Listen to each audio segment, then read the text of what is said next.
Clear spells tonight, but cloud building in the west and north later will bring rain before dawn, turning quite cool with overnight lows of 4 to 8 degrees. And now you're up to date on News Talk.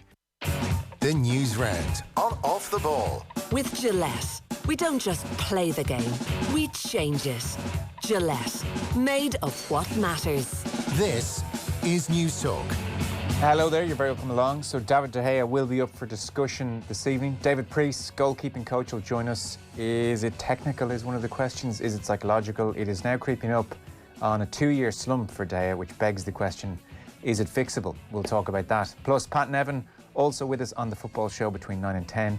And for Monday Night Rugby, we will talk to Shane Jennings about his career. Leinster stalwart, 3-time European Cup winner. He is on the way between 8 and 9. 53106 is the text number. We're at Off the Ball on Twitter. Richie McCormick, hello to you. How are you, Joe? You well? Very well. Nathan Murphy, good evening. Evening, lads. So, David De Gea, Nathan. Yeah. What's your sense? Started out as technical and has become psychological?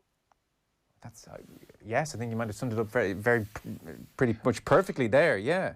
Because even at his peak, there were question marks about his technique, that he went with his feet too often, that the way goalkeepers are coached to stop the ball is to, all right, make your body as big as possible, but to save with your hands.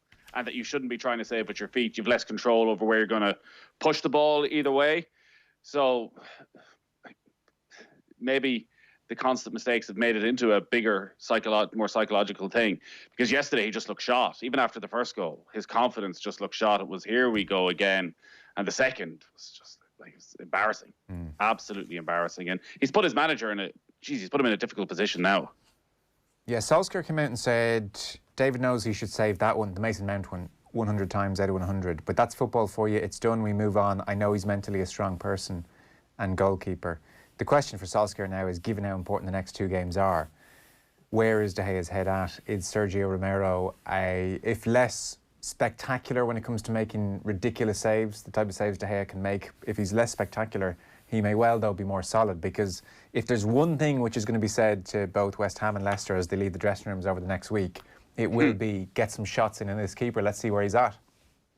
Test him, yeah, absolutely. It'll be fascinating to see what happens during the summer, because he can't be a number 2. He's too valuable to be a number 2. You either play him or you sell him. I know you can teach him a lesson maybe and stick him on the bench for 3 or 4 games, but I don't think a club in Manchester United's business position and with the model they've gone with are going to let him sit on the bench for a year, bring Dean Henderson back, stick him in goals and have the best backup goalkeeper in the world. And the other thing is, we don't know what Dean Henderson will be like as Manchester United goalkeeper. It's all well and good being the Sheffield United goalkeeper. You're not analysed to the same extent. I know he made that big mistake against Liverpool earlier in the season when Gini Wijnaldum, the ball slipped between his legs, where he got a little taste of what it's like. But being the Manchester United goalkeeper is about more than just technique. That needs to be the minimum. You need to have a certain level of being able to command your penalty area, command respect from your teammates, command respect from the players you're going up against, and be ready for the scrutiny that's going to come with every little mistake you make. That I think until you get to a club like United, you just can't prepare yourself for that. So it's a huge decision, one of the biggest decisions Solskjaer is going to face this summer. Yeah.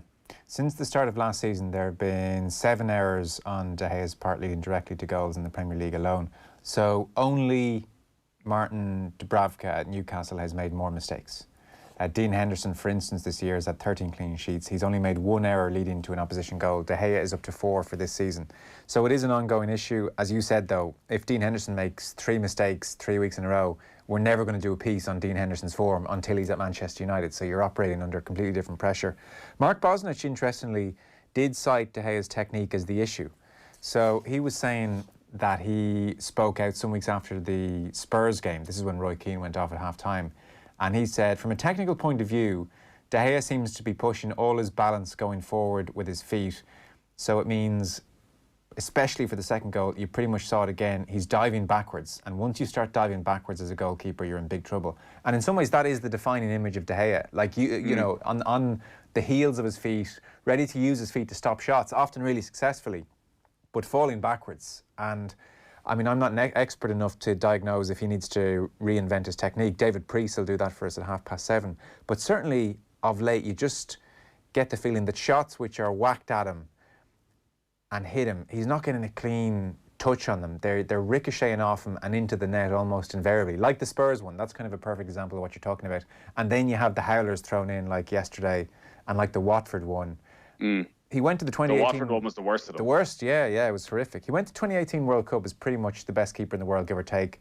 Real Madrid, scorned in their efforts to try and get him. United ready to offer him a £375,000 a week deal. And he let in a terrible goal against Ronaldo. And, I'm sure he has recovered from that. But ever since that experience in particular, he's just so much more likely to have a Mason Mount moment. It's kind of incredible because he really was the best keeper in the world. He was United's Player of the Year for 4 seasons. He was like their most important player. And now they only gave him this deal for $375K last year. He's got another 3 years on it. I mean, you can't not play him, can you? You can't be paying David De Gea 375 grand a week and paying Alexis Sanchez another 200 or 300 grand a week to not play for you. There are very few places for him to go at the moment. When you look around Europe, like Bayern Munich, for instance, just picking them out of the sky, just recently gave Manuel Neuer a new deal. He's obviously going to be their number one. As Nathan mentioned, you can't go anywhere and be an expensive number two. It just doesn't represent any kind of value for the club or for yourself. So Real Madrid have Thibaut Courtois. Barcelona maybe are the club. You're talking about a very, very small group of clubs to which he could go because of the numbers that are involved in his wages. And unless he's willing to take a significant drop, and I would bet anything that he's not going to end up anywhere paying him 375 grand a week anytime soon other than Manchester United. So they better find a way to make this work. There's obviously a bit of revisionism going on as well as to how good he was before all of this. Like, he was the best goalkeeper in the world. He was the best shot stopper in the world by a country mile up until 2 years ago. And I think people are forgetting that side of things, that if he can get his confidence back, maybe he can be that again. But I'd love to hear from David Priest about how goalkeeping has changed, because the other thing is he defines Manchester United's style of play and how they bring the ball out from the back, because he doesn't have the ability of Alisson or Ederson with the ball at his feet. And it just feels that adds a huge extra value to what the two of them can do, because they can do the basics as well. The Alisson is as good a shot stopper now probably as De Gea was at his peak, but his range of passing and how confident he is when they're, and you see so many teams in the top six trying to do it, playing around inside their own 6-yard box from kickouts. I know Manchester United defensively probably don't have the centre backs who are too comfortable with that either, but you just simply can't do it with David De Gea. Well, we'll talk to David Priest this hour, and then it was a busy week of football. Pat Nevin with us after 9, not least on the Nigel Pearson front as much as anything, and then David Luiz and Arsenal, rejuvenation complete. How likeable was David Luiz in his post-match interview? Just do you know what the most difficult part of football being back is that everyone has so many hot takes, and then 48 hours a team plays again and just throws everything that's been said out the window. So Arsenal were a week earlier beaten in the North London derby. Total crisis, no real sign of progress under Mikel Arteta. Like, defensively, a shambles, need a huge overhaul there with little or no money. Still a lot of debate over whether Aubameyang will be at the club, whether Saka, where he's going to be. I know he's signed a contract now, but this constant cloud over the club. And then they go and put in a performance like that, and suddenly it's, look at what Arteta has managed to do with really limited resources. And this feels like it's been every single club every 3 or 4 days. Well, hang on a second. If you're accusing the sports media of being reactive, I won't stand for that. I won't stand for that. To be fair to Arteta and to Arsenal, I don't think they played that badly in the defeat to Spurs. I think that was the one blip on what has been actually a fairly good few weeks for them. The opening couple of weeks, or the opening week, probably should say, since the restart. That defeat at the Etihad, which was, as I guess, captured in its essence by Luis's mistakes in sending off, that was very much the nadir of their comeback. Since then, they've actually had a really good and a really solid campaign and look like a rejuvenated force. Like we talked about De Gea possibly lacking confidence. Arteta was talking today about how players like Luis, how players like Granit Xhaka, who again looks like it's still this season that Granit Xhaka was whistled off the pitch and looked to be heading out the Emirates exit door with his tail between his legs. Different player. David Luiz, since that sending off, different player. It's a hell of a lot to do with confidence when you have players of that ilk who find themselves a little bit of a slump. Arteta, whatever he has said to those two in particular, has worked wonders, and I think he deserves credit for it. There's a good piece on The Athletic about just how popular he is at Arsenal around the club and how much they rate the job he's doing, including keeping David Luiz, standing by David Luiz because of what he brings off the pitch as much as on it. And you maybe got a glimpse of that in the Luiz interview with Des Kelly but he's multilingual, speaks to all the different players in different languages, be it French, Spanish, English, big on discipline, very popular with all the staff away from the football side of things, was instrumental, it seems, in keeping Gary O'Driscoll at the club. He was intent on leaving for Liverpool, and Arteta talked him around and spent some time with him on a pre-season trip or a trip to Dubai that they were on. Seems to have put in a lot of work with Aubameyang as well. And the whole thing is effusive. It's David Ornstein, and you get the impression it's really well sourced. So the sense they have at the club is that they have a manager now who's taking them places and who is really in touch with the modern game. I mean, obviously he's learned at the feet of Guardiola, amongst others. So, for instance, one of his issues was Arsenal players, the ball would go... Because Arsenal weren't a brilliant attacking side to watch for a lot of the last couple of years, despite their reputation. So one of the simple, or you would think simple things that Arteta has forced on the defensive players, for instance, is ball is rolled out to them. Instead of just passing around and waiting to be pressed, Arteta has insisted that you draw a man. So if you're a defender and you're on the ball, you carry it forward, you draw a man, and then you play the ball to the next man, and that's how you start to build a bit of momentum. And the way they worked the ball up the pitch for one of the goals over the weekend was absolutely exceptional, the way they beat the press. So these are all the kind of little things which seem to be coming together under Arteta. Now, don't worry, Nathan. When they lose the next game, I will destroy Arteta. I will call for the man's head, shamelessly. And listen, they're starting from such a low base, and you have to give them a full season in charge. But you got to remember, they're still 10th. Arsenal are 10th in the Premier League table. This is how far they have fallen, and they've just been so inconsistent. And I do hope for Arteta's sake that Aubameyang stays, because whatever rebuild he has, if he leaves, again, it's just an absolute hammer blow, particularly when, I think within that article and in a few of the other articles today, it looks as though Arsenal are going to have little or no money to spend during the summer. So it's all going to come down to what Arteta and his management style can produce out of those players. One last quick point before we start the news round, Richie. Nathan, you were on the Bournemouth game yesterday, and they went from elation to despair pretty quickly, right at the death.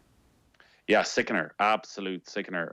Sam Surridge, local boy, 21, first ever Premier League goal to get them a crucial point, and it's disallowed by VAR. There was no great debate about it. Callum Wilson was in an offside position. He was probably interfering with play, and Bournemouth were still a bit flat, I thought. Like, this is a penultimate game of the season against the Southampton side. All right, as good as they've been this season, have nothing really to play for. And this wasn't a blood and guts type performance at all. They created a few chances at the end, but yeah, it's hard to see them surviving. The only thing that may save them is that, well, they've got Everton on the last day of the season. Watford have Manchester City and Arsenal in their last two games. And with the way the goal difference is, the likelihood is if Watford lose those two games and Bournemouth win, that they would finish ahead of Watford. But yeah, it's incredible how they have fallen. I think it was the beginning of November. Remember they beat Manchester United? They were up to 7th. And that was the moment people were legitimately saying maybe United should replace Ole Gunnar Solskjaer with Eddie Howe. And that was probably his moment to go somewhere. But they're just a shadow of the team we've seen over the last few years. Let's kick off the news round, Richie, with thanks to Gillette. We don't just play the game, we change it, made of what matters. You're starting with the football on this evening. Yeah, into the second half in two of tonight's Premier League games. At the Amex, it's Brighton 0, Newcastle 0. Just a point for the hosts would mean they're finally mathematically safe. At Bramall Lane, meanwhile, it's currently Sheffield United 0, Everton 1. It's Richarlison who opened the score in just a couple minutes into the second half in that one. At 8:15, Wolves continue their quest for a return to Europe next season with the visit of Crystal Palace to Molineux. There have been no positive tests from the latest round of coronavirus testing at both Ulster and Connacht. 149 players and staff were tested across the two provinces last Wednesday.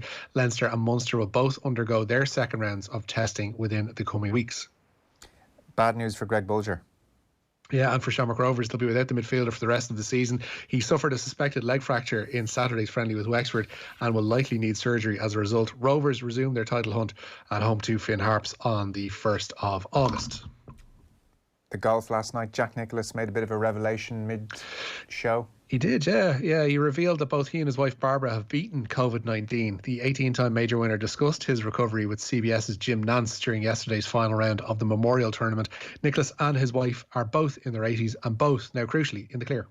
Back in mid-March, Barbara and I both contracted coronavirus.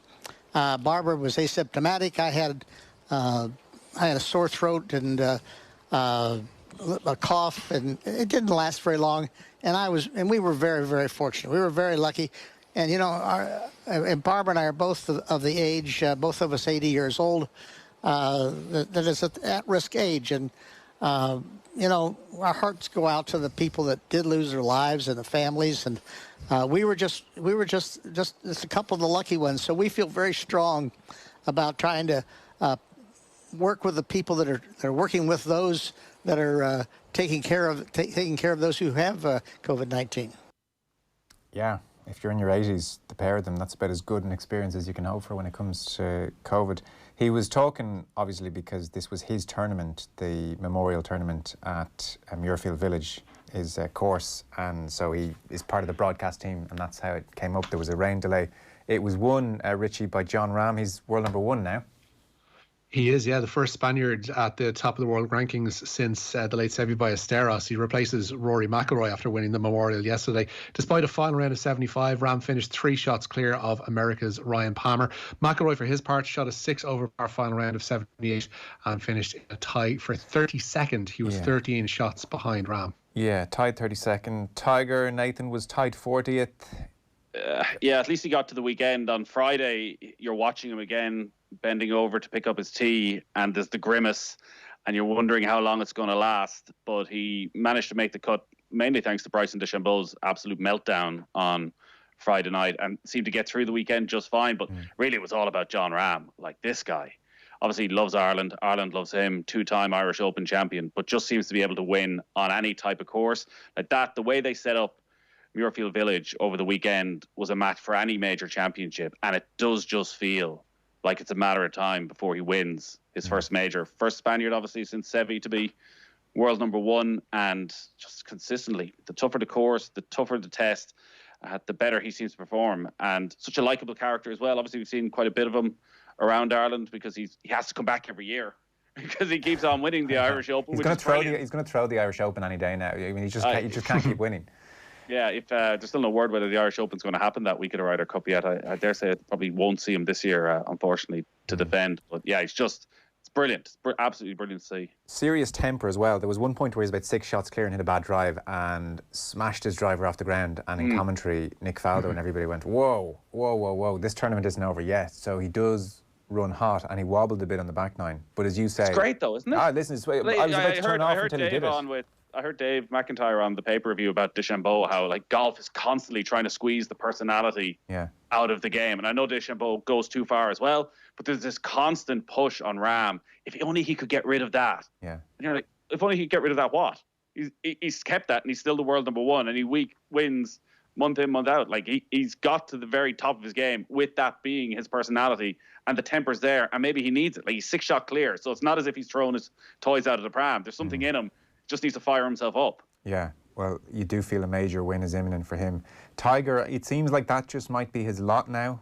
By that I mean he turns up on the golf course and on the Friday his back is not right, and so he can't really compete.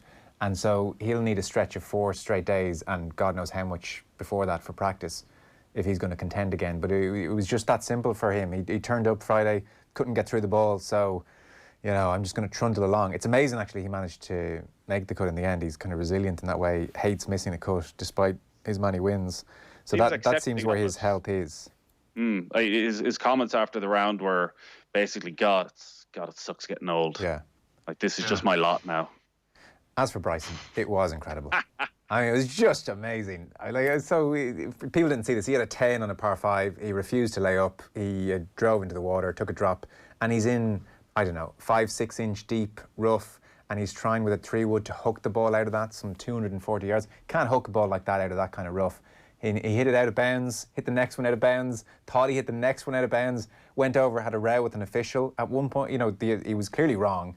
And then at one point he was like, can I jump the fence to hit a ball? Which would have been just impossible anyway. Oh, well, he was arguing that it wasn't a fence, even though it was clearly a fence. It's definitely a fence. And, as you say, was talking to the rules official and basically said, get me the manager. I don't like you. Get me your boss. Get him out here. I don't believe you. He said to the guy, I don't believe that.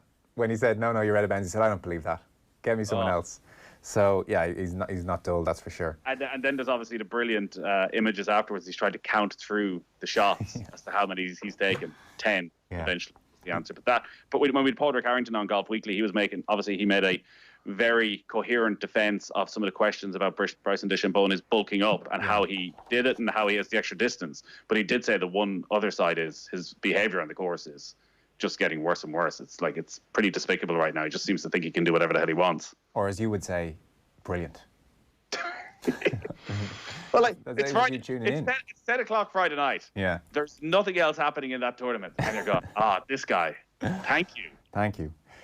By the way, a lot of people's on the golfing theme travel plans have been hit by COVID-19. We have a really good prize for you this evening. The team at Fairways and Fun Days have put together some brilliant golf staycation deals in conjunction with their golf and hotel partners, all designed to suit all budgets and requirements. Packages include 2 nights at a 4-star hotel, breakfast each morning, 3 rounds of golf at some of Ireland's best courses, 4-course meal on an evening of your choice, a welcome drink on arrival, as well as a prize pack for your stay. You can check out all the packages at fairwaysandfundays.com. And the good news is we've got one to give away every night this week. So tonight you could win yourself a 4-ball at Portmarnock Links and a €100 Fairways and Fun Days Ireland Golf Staycation voucher. To be in with a chance of winning, just identify our mystery voice who was asked to describe one Richie McCormack. Skinny little lad, skinny tall lad. He looks probably 6'2" or 3. Text your name and answer to 53106 for 30 cents. We'll contact you after the show. He's wrong on at least 2 fronts there. I'm not going to. Firstly, it's 6'5". 6'5", okay. And secondly, I'm far from skinny. Okay. There you go. 53106, 30 cents. We'll get in touch with you after the show. So one of those to go every evening right across the week. Now, where are we next, Richie? De Gea. Yeah, we mentioned Manchester United manager Ole Gunnar Solskjaer. He's convinced that David De Gea will bounce back from his FA Cup semi-final mistakes. The Spanish goalkeeper was at fault for 2 of Chelsea's goals as United were beaten 3-1 at Wembley last night. And Solskjaer says his keeper knows what he did wrong. Obviously, everyone has to perform, and everyone has a chance every time we perform to stake a claim in the team. David knows he should have saved a second goal, but that's done now. We've got to move on. We've got to look forward to Wednesday. You can see it's hard for a keeper to make amends, apart from David's making 2 or 3 fantastic saves after. Leeds looking to tie down Bielsa? Yeah, and it looks like they will do so. Leeds United owner Andrea Radrizzani says he will hold discussions with the head coach Marcelo Bielsa over a new contract in the next few days. His current deal ends at the end of this season, but the newly promoted Premier League club have an option to extend it. Leeds are crowned champions of the Championship at the weekend, and Radrizzani is confident that Bielsa will be staying at Ellen Road. Sometimes it can be an unpredictable man, but I'm confident he will be with us next season. We will sit down together, I think, this week, maybe in the next couple of days. At the moment, I can't quite get enough Bielsa pieces. And there was one last week which included this point on Bielsa. This is when he was managing at Newell's Old Boys. Newell's were thrashed 6-0 by San Lorenzo in the Copa Libertadores. That night, a gang of 20 incensed ultras turned up at Bielsa's home, demanding he come out to face them. When he emerged at the door, he did so, clutching a grenade. If you don't leave, he said, if you don't leave, he said, I will pull the pin. It was this incident that popularised the nickname for Bielsa, El Loco. I mean, come on. This is he apropos seems to change nothing, personality right? then. Yeah. Apparently this he has mellowed. Nothing. He's mellowed, apparently. Apropos of nothing, have you ever seen pictures of that man as a player at Newell's Old Boys? Don't think so. Just devastatingly handsome. Bielsa? Like, oh my God, devastating, like ridiculously handsome Marcelo Bielsa as a young man at Newell's Old Boys. Like to the point where I tweeted one out on Friday night, I think it was, when Leeds got promoted, and there were a couple of people went wibbly on the timeline. They were not able, male and female. Okay, I'll be checking that out. Meanwhile, Marcelo Bielsa, young, Google images. Okay. Meanwhile, not such good news. We had him on the show a couple of months ago. He had a really interesting interview about his upbringing, but bad news for Aidan O'Brien.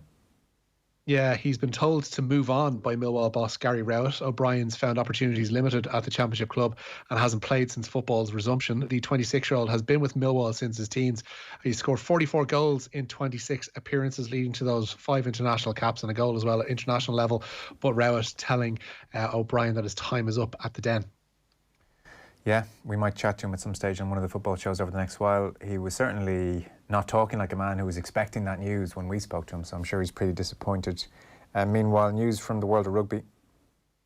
Yeah, trans women could be banned from women's rugby. World Rugby has drafted a 38-page document which claims that trans women hold significant physical advantages over biological women. The document claims that the International Olympic Committee's guidance on trans inclusion for women are not fit for purpose. It says the risk of injury is up to 30% higher for a biological woman tackled by a trans woman.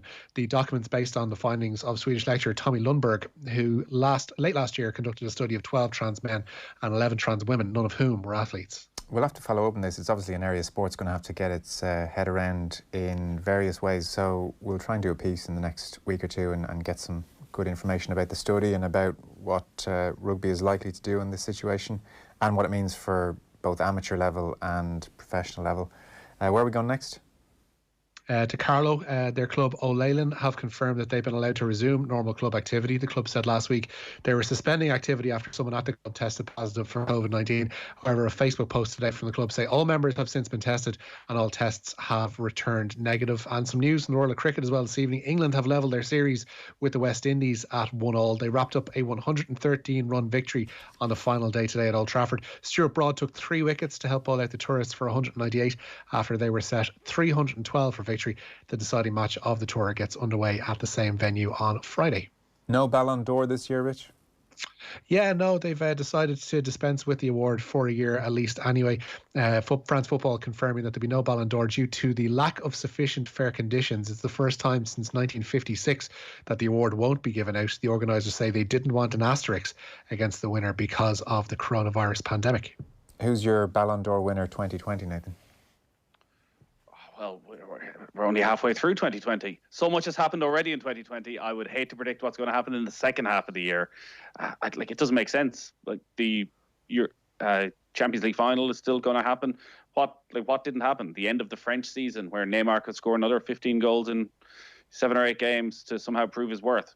Go ahead with it. Messi's still there in the Champions League.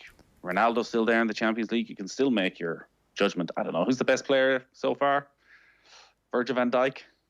Van Dijk could be in the mix. Robert Lewandowski. Given he finished 3rd last year, didn't he, to Messi and Ronaldo? You would think if De Bruyne was to spearhead a Man City Champions League win, he'd be in the mix. I haven't seen much of Messi and Ronaldo this year, I have to say. Drifted out of my life. Ronaldo's just got better and better and better over since the restart and even before the restart. So if it was the usual, which you would expect it is, the way the voting goes on this, it'll end up being Messi or Ronaldo, particularly if one of them goes deep into the Champions League. Ronaldo's probably slightly ahead of him. Is he? I'd heard Dybala was Juventus' best player this season. Dybala's only their best player because he's playing with Ronaldo. Okay. Jordan Henderson didn't get a mention there, Nathan. What's that about? Oh, well, listen, if Jordan Henderson doesn't get Footballer of the Year, when's that? Friday night? I'm going to be very angry. Is he the favourite? I think he is now. It's between himself and De Bruyne, you would expect. Okay. So again, I would say, having thought about it, now I do have a vested interest in this from a little bet I had at the start of the year when he was 20-1 on Jordan Henderson. But I think Van Dijk, again, should get Footballer of the Year. He's been I know he made a mistake the last night, but every game is just his consistency. I would agree. For me, I'm not having De Bruyne. I'm not having. For me, it would be comfortably Van Dijk for me this season. Well, sorry, not comfortably. That's a bit disrespectful to. I don't get the rush to give it to De Bruyne. In that, I understand maybe technically he is the best player in the league by a long, long way. But if you are the best player in the best squad and you're still that far behind and you've lost as many games as they have, like where's he been? Only creating the most assists in the league. Yeah, but again, this is the point of Manchester City. In what they're racking up big scores here and there, but in pretty much every game where it's mattered this season, they've been beaten. No, that's true. 11 defeats now. I know. Every game you can't hold him accountable for that. No, you can't punish him for that. If you're the main man in the team with what most people would say is the best group of players, and you've let yourself lose that many games, there's something not right. I know you can't pin it all on him, but if you're the talisman, you got to drag the rest of them with you. Yeah, Jordan Henderson. I don't go along with that. I think that's too easy. It's an individual award. Like De Bruyne has been absolutely phenomenal. There's not much more he could have done. I would still give it to Van Dijk, but I don't think you can hold it against him because Man City have wobbled. Like if Man City had De Bruyne at centre half, we'd be talking about De Bruyne in a completely different way. So you have to make allowances. But I still don't think De Bruyne has been as far ahead of everybody else as a lot of people feel he is. There's a lot of games where he's been okay. He's been bang average. There's been games, obviously, where he's been exceptional, and there's no doubting how good he is. But I just think that he hasn't put in one of the great Premier League seasons here. He's been good. He hasn't been great. He hasn't been great. Would you say he's a good player, not a great player? I'd say he's a great player, but has had a good season. Okay.